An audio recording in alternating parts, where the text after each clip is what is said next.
Hola, buenos días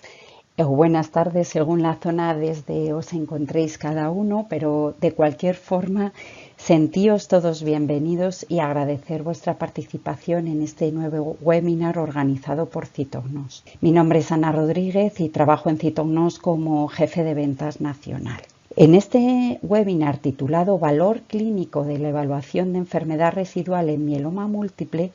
nos sentimos realmente muy orgullosos de contar como ponente invitado con el doctor Juan Flores, al que estoy segura de que todos conocéis y que realmente no necesita presentación. Pero sí nos gustaría mencionaros simplemente dentro de su importantísima trayectoria y aportación algunos de los datos de su currículum. Juan Flores Montero es licenciado en Medicina por la Universidad de Carabobo, en Venezuela, en 1995. Obtuvo su título de doctor en la Universidad de Salamanca en el 2016 con la máxima calificación y obteniendo además en 2017 el premio de la Fundación Dr. Moraza a mejor tesis en el ámbito de la oncología. Actualmente trabaja como investigador postdoctoral en el Servicio de Citometría de la Universidad de Salamanca y el Centro de Investigación del Cáncer. Su investigación principal se centra en el desarrollo y estandarización de métodos de citometría de flujo para el diagnóstico, clasificación y seguimiento de las neoplasias hematológicas, así como la monitorización del sistema inmune para evaluar su papel en la aparición y progresión de la enfermedad. Como resultado de su actividad investigadora,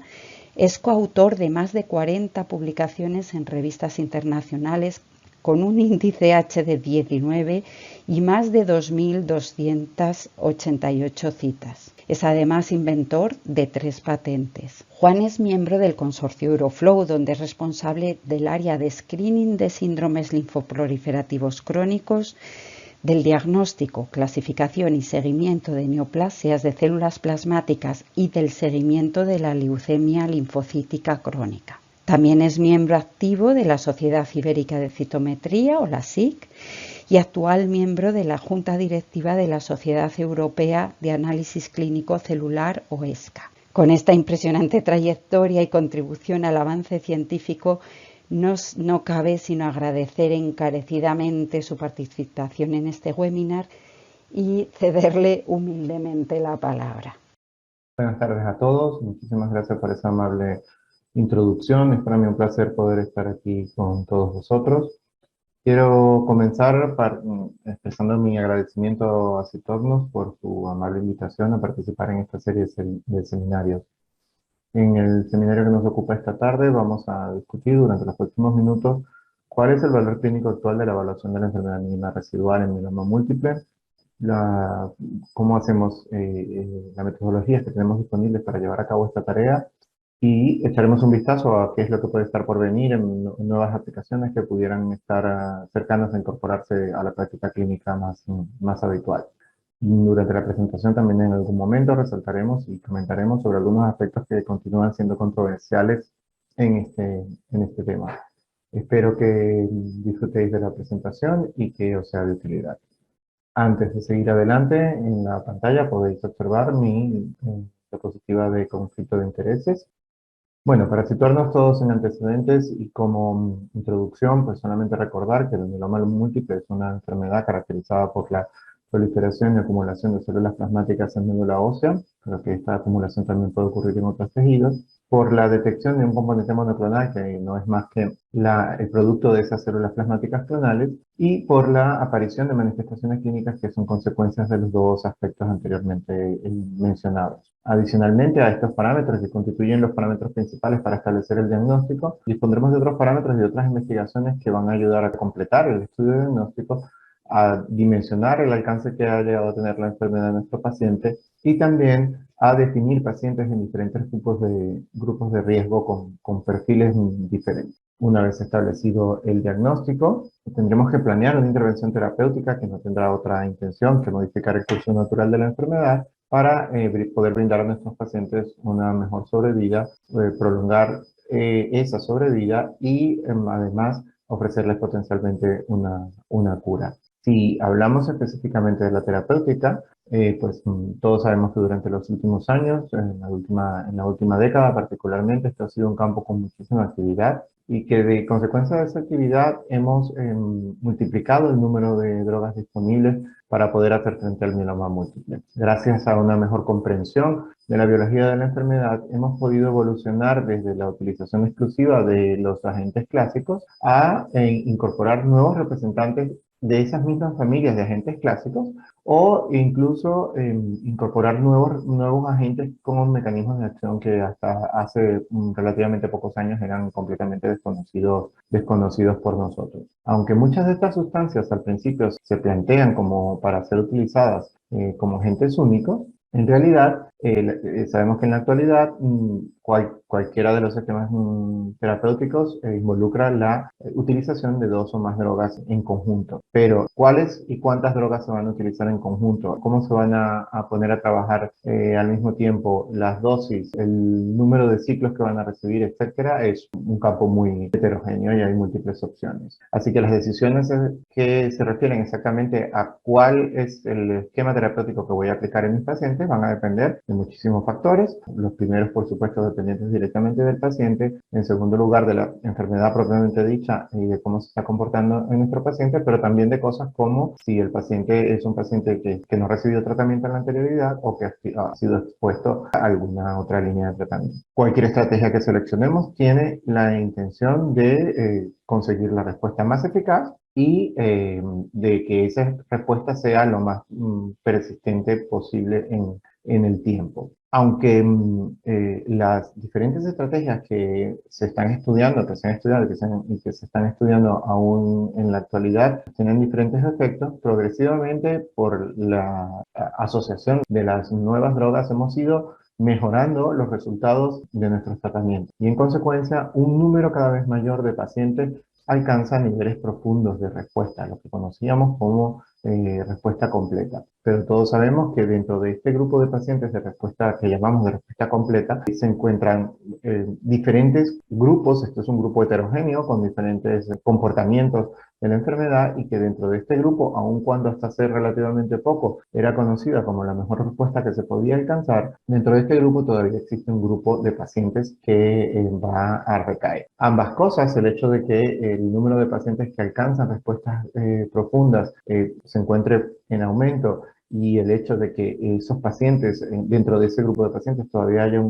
parte de ellos que recaigan, es lo que ha empujado en el campo de la enfermedad mínima residual al desarrollo de nuevas aproximaciones y nuevas metodologías que permitan hacer la detección de enfermedad mínima residual de una manera mucho más sensible. En resumen, las estrategias de enfermedad mínima residual no son más que estrategias que van dirigidas a poner en evidencia trazos de restos de esa enfermedad que puedan haber quedado presentes después del tratamiento para poder poner en evidencia esos restos de enfermedad y planificar nuevas estrategias.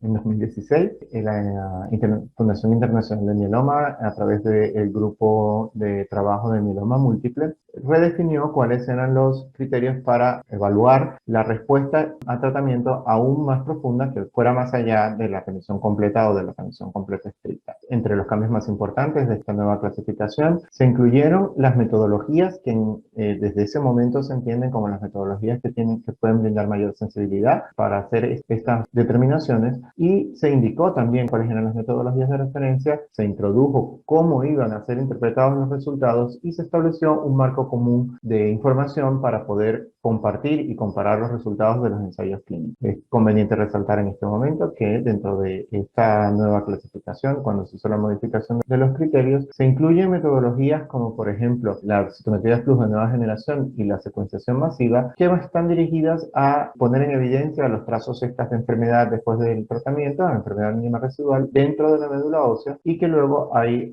otras metodologías que tienen como objetivo poner en evidencia los restos de enfermedad fuera de la médula ósea o la enfermedad extramedular. También se introdujo el contexto de el estatus de enfermedad mínima residual negativa sostenido y una comparación de los métodos de referencia, según la International Myeloma Working Group para determinación de enfermedad intramedular, es decir, la secuenciación masiva y la citometría de flujo de nueva generación, seguramente resalta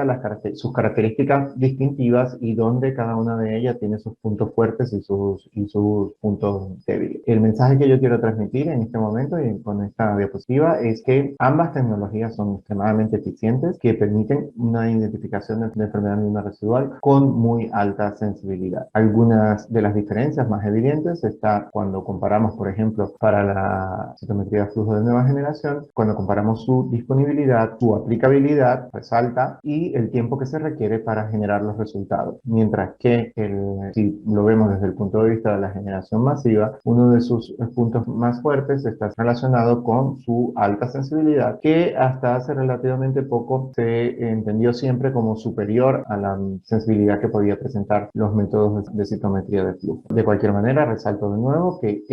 ambas metodologías son altamente sensibles y que lo importante es que brindan información que es comparable. Realmente han habido pocas comparaciones directas en el mismo grupo de pacientes, sobre el mismo grupo de muestras, que hayan comparado directamente el comportamiento y el rendimiento de cada una de las metodologías lado a lado. Aquí muestro dos ejemplos que en cuanto a secuenciación masiva y a NGF se han publicado. El primero es la publicación que hicimos inicialmente cuando escribimos los aspectos metodológicos de nuestra técnica, y el segundo es un trabajo más reciente, en un grupo más amplio de pacientes que se realizó también en el Departamento de Biología Molecular del Hospital de Salamanca. Si cada una de estas metodologías se aproxima al problema, evalúa desde un punto de vista diferente, lo importante es resaltar que ambas tienen resultados muy similares y que en la mayoría de los casos, entre un 75 y un 86% en este caso, los resultados son concordantes entre los dos métodos. Cuando evaluamos las discrepancias, en este caso, en cada uno de los trabajos demostrados allí, las discrepancias favorecen una de las metodologías sobre la otra. En un caso de un lado una y del otro caso es la contraria, pero yo quisiera resaltar también en este momento que en ambas situaciones, en el grupo de los casos discordantes, las recaídas siempre fueron más frecuentes en el grupo de pacientes que era citometría de flujo de nueva generación positiva y NGS negativa. Son las tecnologías punteras para realizar esta tarea y se han constituido en el gold estándar de la evaluación, así que los resultados de ambas solo pueden ser comparados con datos de supervivencia para intentar aclarar esas eventuales discrepancias que puedan existir. En otra comparación, en otro grupo de pacientes, no exactamente utilizando las tecnologías de referencia, ya que en el Memorial Sloan Kettering Center han incorporado una estrategia de 10 colores de citometría de flujo de alta sensibilidad que se ha evaluado y que tiene un performance similar al de la citometría de flujo de nueva generación. Comparando estas dos metodologías, o esta metodología de citometría de flujo de alta sensibilidad comparada con la NGS, en este caso, en esta comparación, hubo una concordancia de más del 90% y que los casos discordantes esta vez han favorecido la secuenciación masiva. El grupo de trabajo de mieloma múltiple indicó ya en el 2016, cuando se introdujo la actualización de los términos, que el estatus de enfermedad mínima residual negativa en realidad se podía definir por cualquiera de las dos metodologías de referencia, hablando de las metodologías, por supuesto, de médula ósea, y consideraba que estas dos aproximaciones eran absolutamente alternativas. Como podéis observar en estos datos, los resultados de las curvas de supervivencia cuando los pacientes se estratifican por cualquiera de los dos métodos son absolutamente superponibles. Seguramente que todos conocéis la citometría de flujo de nueva generación y los aspectos metodológicos sobre los cuales esta metodología se soporta, que brevemente solamente resaltar que el primer aspecto de esto es la combinación de los anticuerpos monoclonales y de las dianas celulares que son investigadas y que permiten la clara y sistemática identificación de las células plasmáticas clonales, el protocolo de preparación de muestra que permite la interrogación sistemática de un número elevado elevado de células y que es la base para poder sostener la alta sensibilidad de la metodología. Y el último aspecto, que quizás es el que es menos conocido y menos aplicado por la gente, que lo constituye las herramientas de análisis automáticos que contribuyen con la estandarización completa del proceso y ayudan a la generación de resultados. Lo que quiero resaltar es que utilizando estas estrategias de análisis automáticos podemos optimizar el tiempo que nosotros nos enfrentamos para poder generar los resultados y podemos en realidad multiplicar la cantidad de información que obtenemos de cada muestra. Tenemos información complementaria adicional a la presencia o ausencia de células plasmáticas clonales, a la vez que reducimos el tiempo general del análisis a la mitad. Así, el análisis de la citometría de flujo de nueva generación incluye intrínsecamente enfermedad complementaria que nos permita, que puede tener un valor clínico potencial y que apenas estamos comenzando a sacar provecho de esta información. Es ciertamente conocido que nos permite de alguna manera establecer la calidad de la muestra y saber si la muestra es en realidad representativa de lo que está ocurriendo en la médula ósea, que puede poner en evidencia la presencia de otras enfermedades hematológicas u otras condiciones hemato-oncológicas que pudieran o no estar en relación con los hallazgos de enfermedad mínima residual, que nos permiten también entender un poco mejor cómo se comporta la enfermedad y cuál ha sido el efecto del tratamiento en todo hematopoiesis, y que muy importantemente, y que yo creo que va a ser uno de los campos que va a tener mayores aplicaciones en el futuro, nos permite identificar biomarcadores con potencial relevancia pronóstica. Había introducido anteriormente que había comentado que dentro del grupo de pacientes que se clasifican como enfermedad mínima residual negativa por cualquiera de las metodologías que anteriormente hemos comentado, pues este grupo, aún en este grupo seguía siendo un grupo heterogéneo y en algunos de los casos podían poner en evidencia recaídas. No al nivel de las recaídas que observábamos antes con estudios anteriores y con sensibilidades inferiores, pero sí dentro de este grupo de pacientes se podían identificar un grupo de pacientes que recaía a pesar de sus resultados de enfermedad mínima residual. Si tomamos el último estudio publicado en Journal of Clinical Oncology por el grupo PETEMA, podemos observar que un análisis detallado de los casos que recayeron dentro del grupo que estaba clasificado como enfermedad mínima residual negativa al nivel más alto de sensibilidad, es decir, a 10 a la menos 6, constituyen un grupo muy interesante de pacientes donde no podíamos evidenciar la presencia de células malignas en médula ósea, donde muchos de ellos el componente monoclonal tampoco era detectable, pero que la mayoría de ellos, 5 de 7, tenían un comportamiento donde o bien desde el diagnóstico o bien en el momento de la recaída, la enfermedad se estaba presentando como una enfermedad con manifestaciones extramedulares. Es decir, o bien el comportamiento desde el inicio había puesto en evidencia la presencia de acúmulos de células clonales fuera de la médula ósea, o bien la recaída era consecuencia de uno de estos acúmulos de nueva aparición. Es aquí en este momento donde comienza a introducirse o donde tiene su lugar la determinación de metodologías que están propuestas para la evaluación de enfermedad mínima residual fuera de la médula ósea, es decir, la tomografía por emisión de positrones y la tomografía computacional, que permiten evidenciar la presencia de actividad de la enfermedad fuera de la médula. También en cualquiera de las publicaciones que nosotros podemos revisar acerca de estas metodologías, podemos ver que nos permite discriminar claramente el grupo de pacientes con menor riesgo de recaída y el grupo de pacientes que tienen un mayor riesgo en función a que se puedan detectar actividad fuera de la médula ósea. Pero si observamos y comparamos, recordamos un poco las imágenes que he mostrado anteriormente para las metodologías de aplicación intramedular, vemos que su poder de discriminación no es tan alto. Sin embargo, esto no lo hace menos importante, solo que tenemos que definir un poco mejor cuál es el momento real donde podemos sacarle mayor beneficio a esta técnica. Esta técnica o estas aproximaciones para detección de enfermedad mínima residual se proponen para ser realizadas pues en ese grupo de pacientes que he descrito justo anteriormente y que permiten o que indican que debo de buscar de manera mucho más cercana la posibilidad de que la recaída sea consecuencia de actividad extramedular de la enfermedad. En este grupo de pacientes, seguramente si restringimos la aplicación de esta metodología por imágenes a este grupo de pacientes, vamos a encontrar que su poder de discriminación y de predicción aumenta muchísimo. El hecho de que la enfermedad mínima residual sea un tema caliente en los últimos años y que se hable mucho de este tema no quiere decir que sea una cosa absolutamente nueva. Vosotros sabéis que desde hace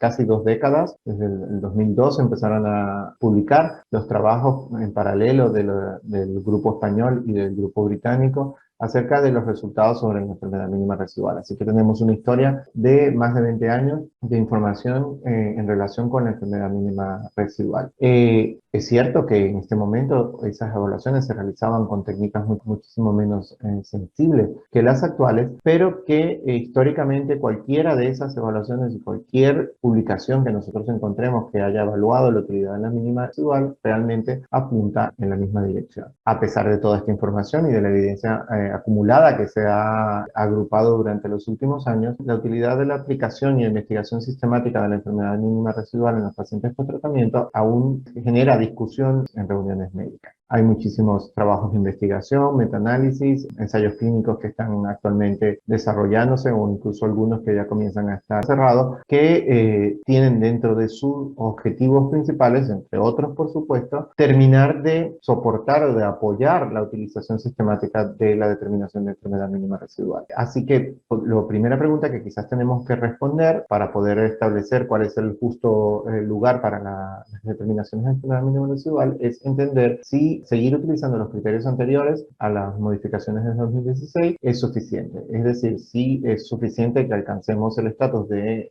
remisión completa o remisión completa estricta y que en realidad no es necesario establecer la presencia o ausencia de enfermedad mínima residual y que podemos seguir trabajando solamente con este concepto. Como dije anteriormente, en realidad esto sigue siendo materia de debate en muchísimos escenarios y no hay un número que no es despreciable de científicos y de clínicos que todavía defienden que la determinación de enfermedad mínima residual es una herramienta completamente investigacional y que aún no cumple con los requisitos necesarios para ser aplicada de manera sistemática en la clínica. Yo creo que, por el contrario, todos podemos entender que desde hace muchísimo tiempo hemos ido generando información, como he explicado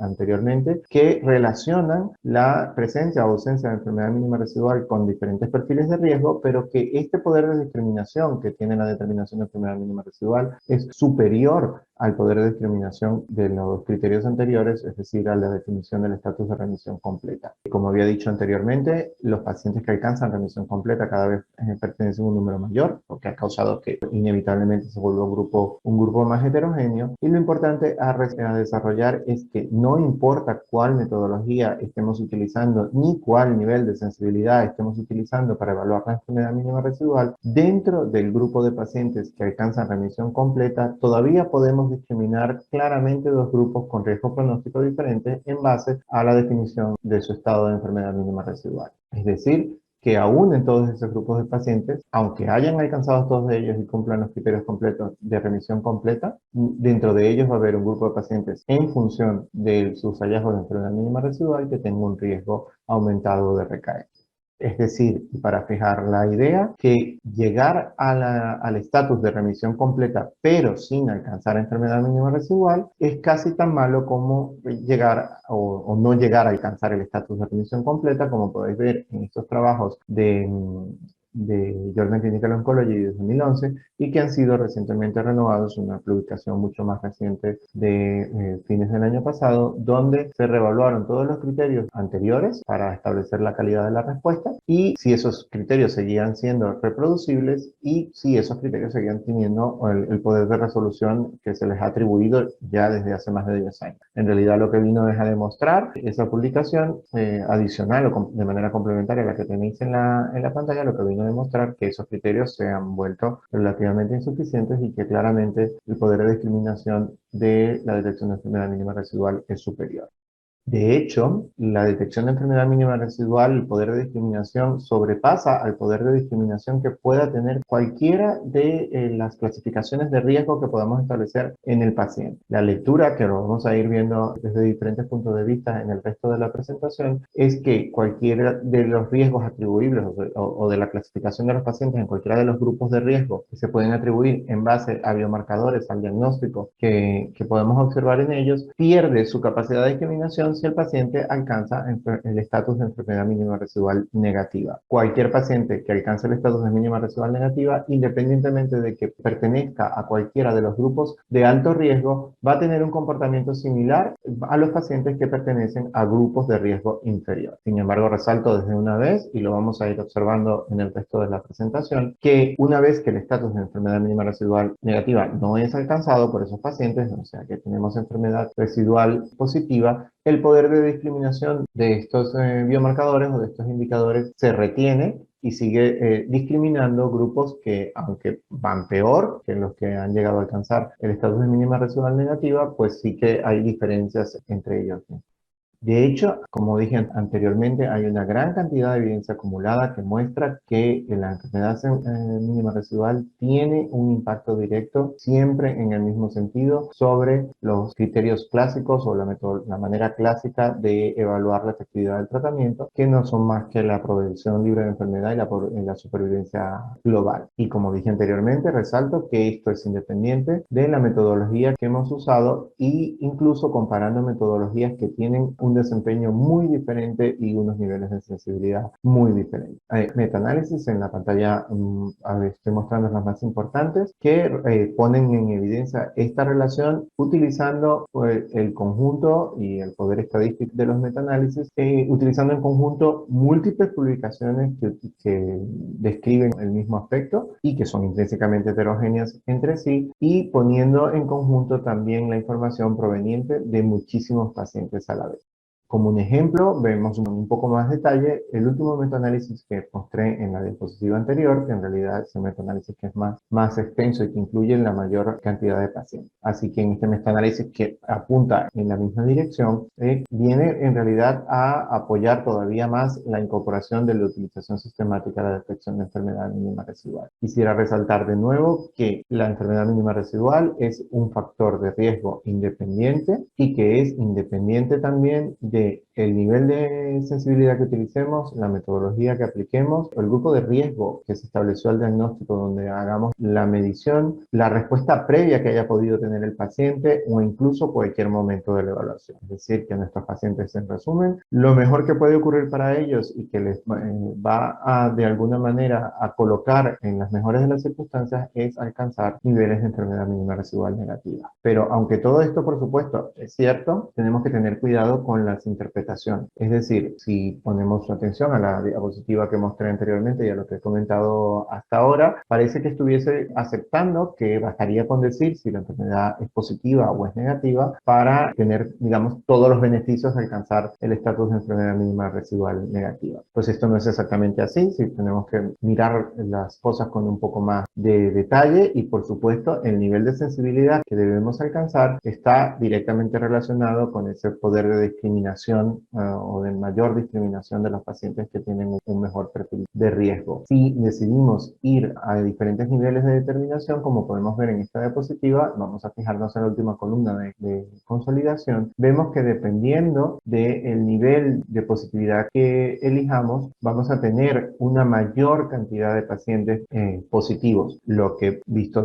o dicho de otro modo, asegura que los pacientes que estamos interpretando o que estamos consiguiendo que son negativos, realmente son pacientes negativos y no son pacientes que tienen restos de enfermedad, pero que simplemente a los cuales no hemos podido poner en evidencia porque simplemente no hemos utilizado un método lo suficientemente eficiente. Necesitamos alentar a que cuando los diferentes laboratorios o los diferentes centros comiencen a seleccionar qué tipo de metodología van a utilizar para la evaluación de sus pacientes y también, por supuesto, los diferentes grupos clínicos tienen siempre que optar por la metodología que brinde la mayor sensibilidad, ya que utilizar la segunda en el ranking puede no ser tan buena como la primera para cada uno de nuestros pacientes. De la misma manera, y para intentar concluir esta sección, si utilizamos información que generan las metodologías más sensibles y clasificamos el mismo grupo de pacientes según diferentes niveles de sensibilidad, podemos observar que el impacto de no detectar, aunque sean cantidades muy pequeñas de enfermedad mínima residual, es evidente en los perfiles de supervivencia libre de enfermedad y en los perfiles de supervivencia global.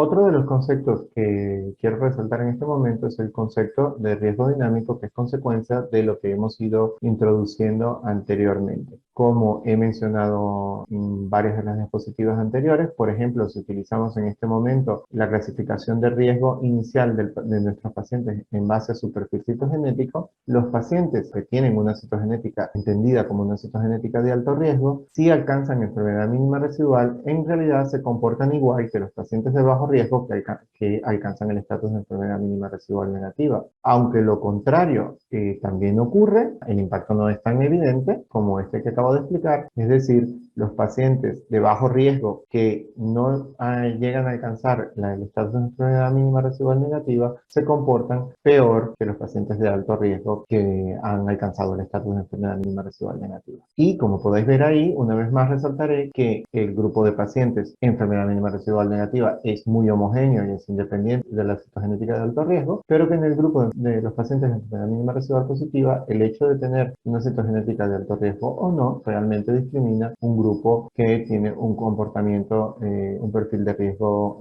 más beneficioso para el paciente.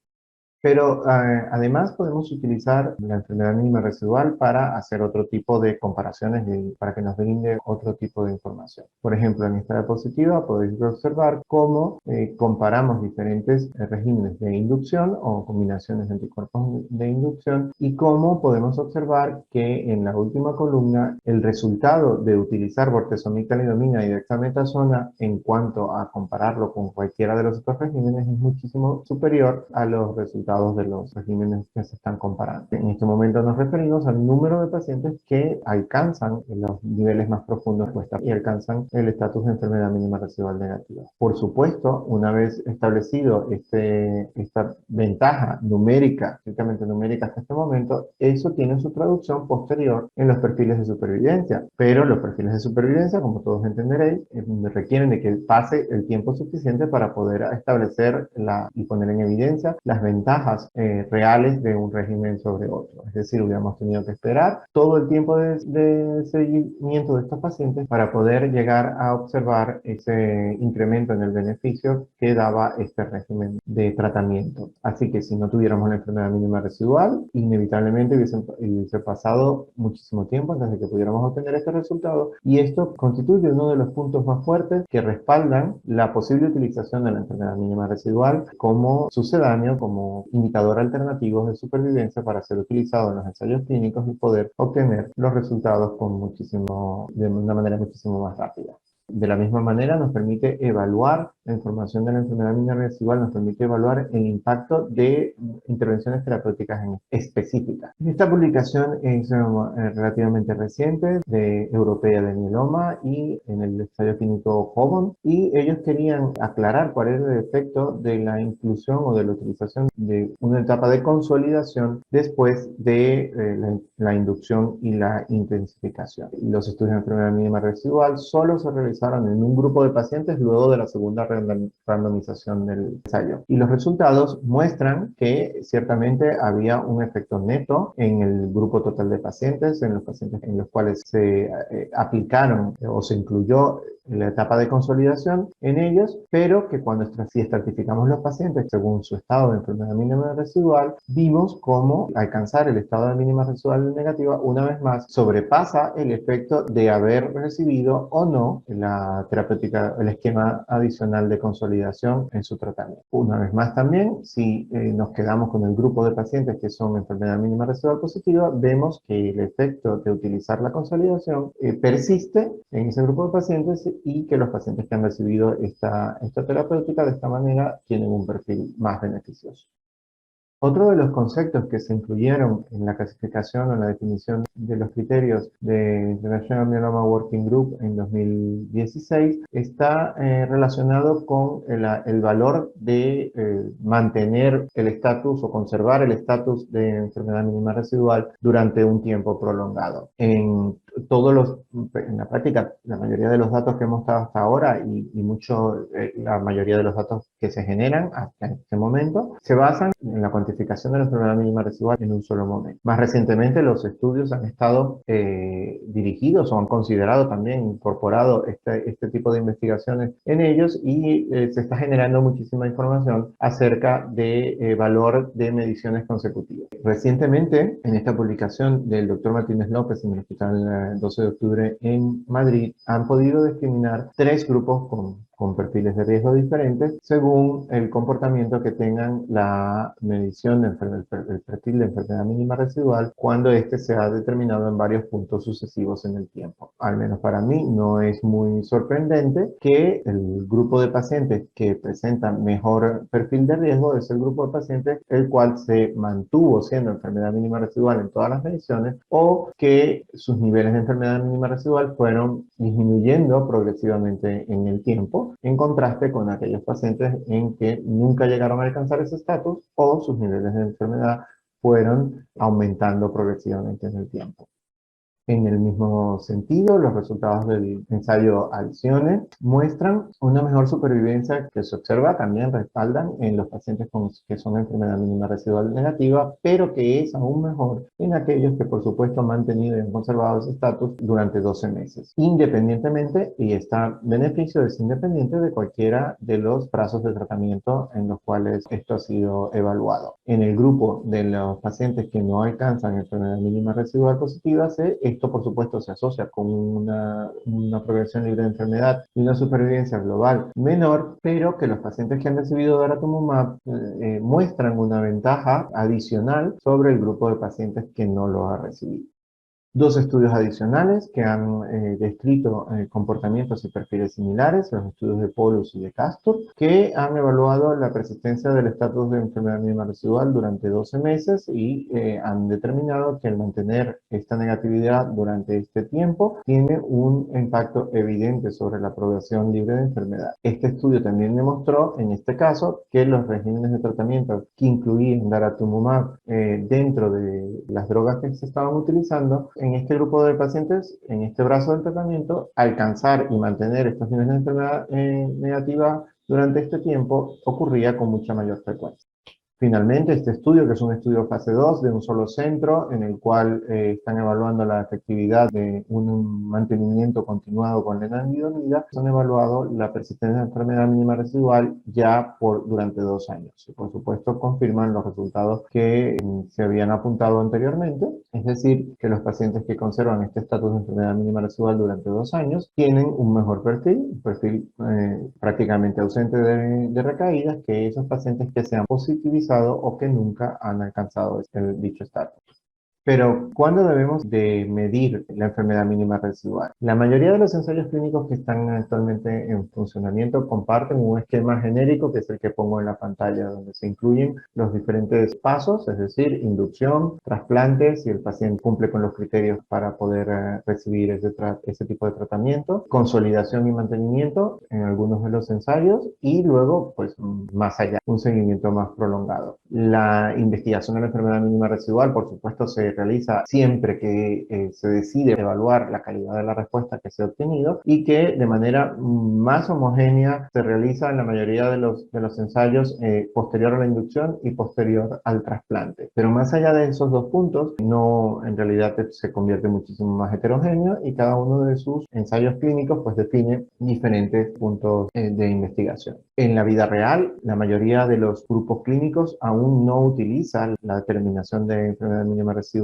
como ancla para tomar decisiones clínicas, sino que lo mantienen como un objetivo secundario y luego comparan los resultados, aunque los resultados, como he dicho, siempre apuntan a la misma dirección. Muchos de los ensayos clínicos actuales están dirigidos específicamente, entre otras cosas, a responder esta pregunta: ¿qué beneficio neto puedo ofrecer al paciente o se puede observar en los pacientes donde yo ajuste la terapéutica en función a la enfermedad mínima residual? Y esto es solo un ejemplo de la cantidad de ensayos actualmente funcionando que tienen como parte de sus objetivos principales responder a la pregunta que nos hemos planteado anteriormente. De hecho, en este trabajo también muy interesante del grupo del Dr. Martínez López, relativamente reciente, en pacientes del mundo real, es decir, pacientes en nuestras prácticas clínicas habituales que no pertenecen a ensayos clínicos, el grupo del 12 de octubre evaluó cuál era el impacto de ajustar la terapéutica terapéutica basado en decisiones, o basando sus decisiones en el estatus de enfermedad mínima residual. Y realmente pudo observar que en el grupo de pacientes donde la terapéutica se modificó en base a los resultados de enfermedad mínima residual, y tenemos que entender que esto es un grupo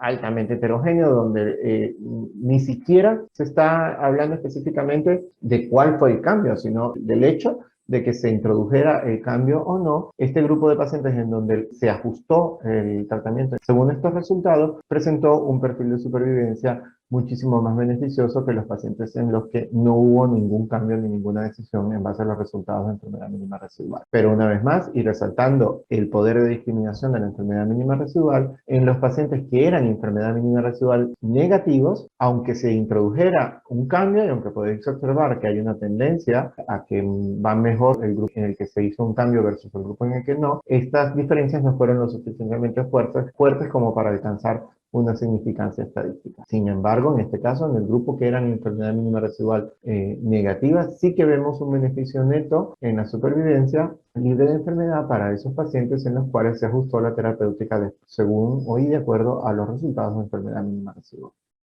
Unas palabras adicionales acerca de lo que puede estar por venir. Las razones que apoyan en la medición sistemática, en las metodologías indicadas y específicamente los momentos en los cuales la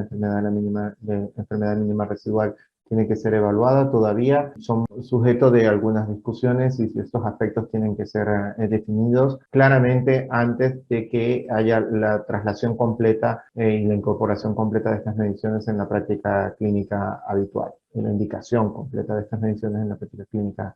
habitual. Tenemos que tomar en cuenta que siempre se van a introducir mejoras, que todas las metodologías siguen evolucionando y que van a intentar obtener mejores resultados introduciendo nuevas estrategias y que también puede que aparezcan nuevos jugadores en nuestro campo que ofrezcan alternativas a las tecnologías actuales. También parece que hemos podido aclarar en la posición anterior de que tiene sentido hacer monitorizaciones más continuas en nuestros pacientes para poder definir la cinética del comportamiento de la enfermedad mínima residual en el tiempo. Pero, ¿se puede hacer todo esto con las metodologías de las que hemos comentado anteriormente? Bueno, esto es todavía una pregunta cuya respuesta no está definida aún, pero tenemos metodologías que nos permiten investigar la presencia de células plasmáticas, en este caso circulando en sangre periférica, y que estudios anteriores han demostrado que tienen una importancia, un impacto clínico muy evidente. Aunque durante mucho tiempo no se consideraron porque no tenían la sensibilidad suficiente, nosotros debemos recordar que en la evolución del tiempo, pues ahora disponemos de metodologías de mayor sensibilidad, sin perder de vista que la cantidad de células plasmáticas circulantes puede ser 1 o 2 décadas logarítmicas menor que lo que podemos observar en la médula ósea. Pero ¿qué pasa? Que en la enfermedad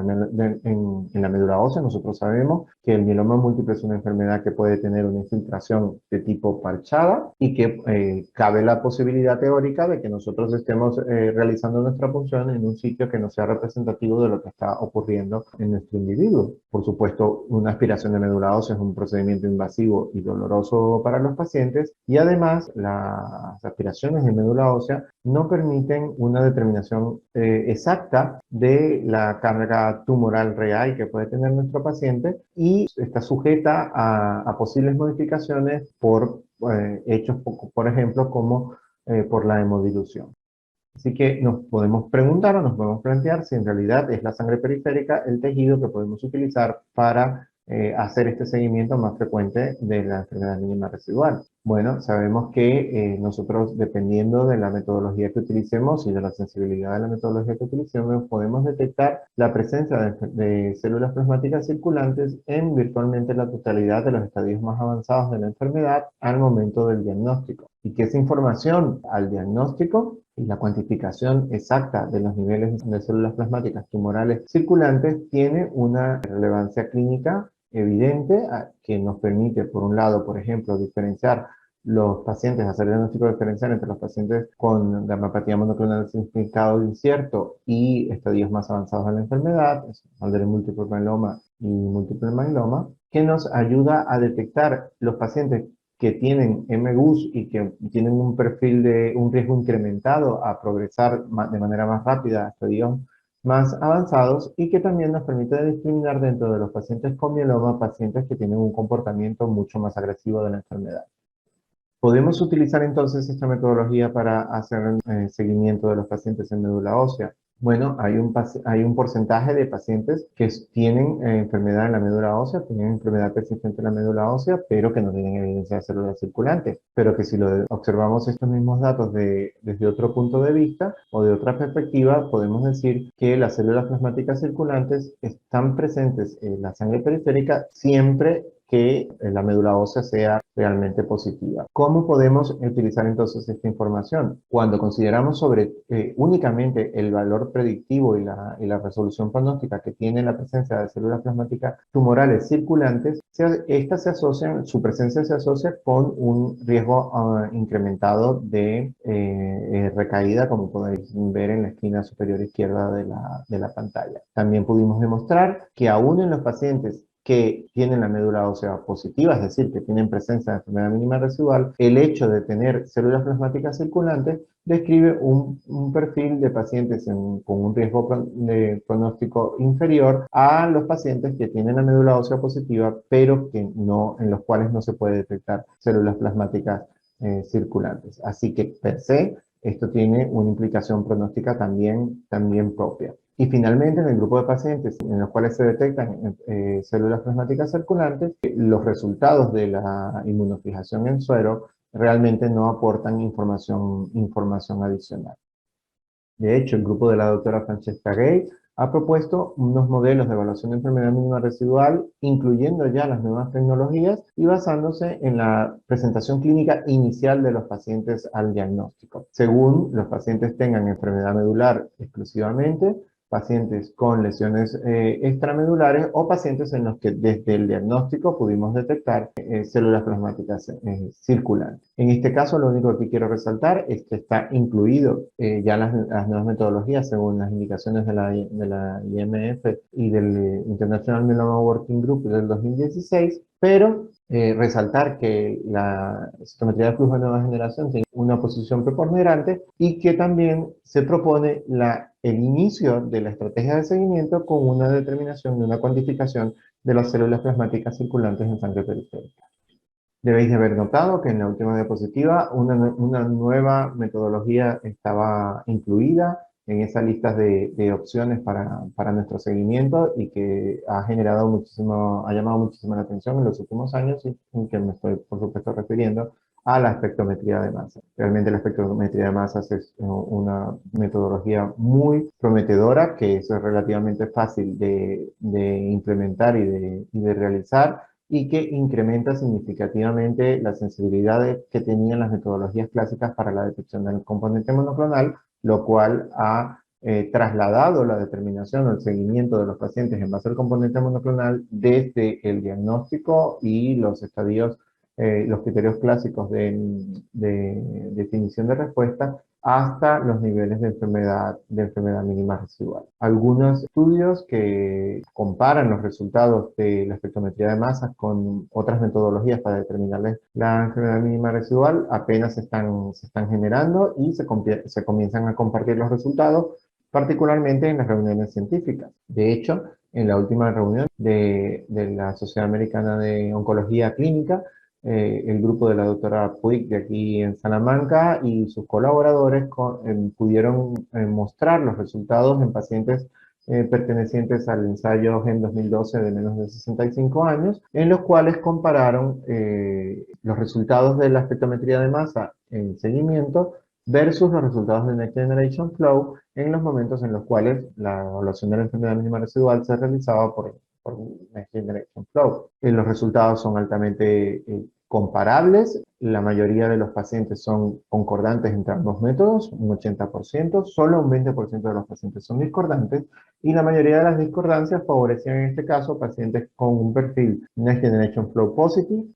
versus la espectrometría de masa negativa. Pero lo más importante quizás a resaltar es que el impacto pronóstico de ambas mediciones es absolutamente superponible. Sin embargo, no podemos perder de vista que esta metodología pues, acarrea o lleva consigo las limitaciones propias de cualquiera de las metodologías que se han utilizado en la anterioridad para la determinación del componente monoclonal, y es decir, que por ejemplo el componente monoclonal puede seguir siendo positivo y se puede detectar, aun cuando las células tumorales han desaparecido, porque la proteína la vida media de la proteína monoclonal puede verse incrementada y que la sensibilidad de esta metodología es tan alta que en algunos momentos observamos patrones sugerentes de monoclonalidad de los cuales no sabemos todavía cuál es su potencial real. Pero por otro lado, no debemos perder de vista que en el caso de detectar, por ejemplo, el pico monoclonal por espectrometría de masas en pacientes que tengan enfermedad medular negativa, por algunas metodologías pueden estar poniendo en evidencia pacientes que tienen manifestaciones extramedulares de la enfermedad. Seguramente vamos a escuchar muchísimo más de este tipo de estudios en el futuro para que podamos darle su justo valor a esta nueva técnica y podamos insertar en beneficio de los pacientes su utilización en las prácticas clínicas habituales. Bueno, para concluir, podemos decir que la evaluación de la enfermedad mínima residual en la médula ósea ayuda a redefinir el riesgo de recaída aún en los pacientes que han alcanzado los niveles mayores de respuesta según los criterios clásicos, que hay metodologías altamente sensibles en la actualidad y que sus aportes específicos y su contribución en las estrategias de seguimiento de los pacientes cada vez están más claras y cada vez están mejor definidas. Resaltar que en los grupos de pacientes donde la enfermedad intramedular no se pueda detectar o que hayan tenido manifestaciones de enfermedad extramedular desde el diagnóstico, es posiblemente el grupo de pacientes en donde obligatoriamente tenemos que complementar la evaluación de la enfermedad mínima residual con técnicas de imagen, que la evaluación de enfermedad mínima residual es un factor pronóstico evidente, muy poderoso y independiente de otras características, y que alcanzar el estatus de enfermedad mínima residual negativa debería ser el objetivo final de cualquiera de las intervenciones terapéuticas que podamos emprender en nuestros pacientes. Bueno, muchísimas gracias por vuestra atención y ahora estaré disponible para responder preguntas.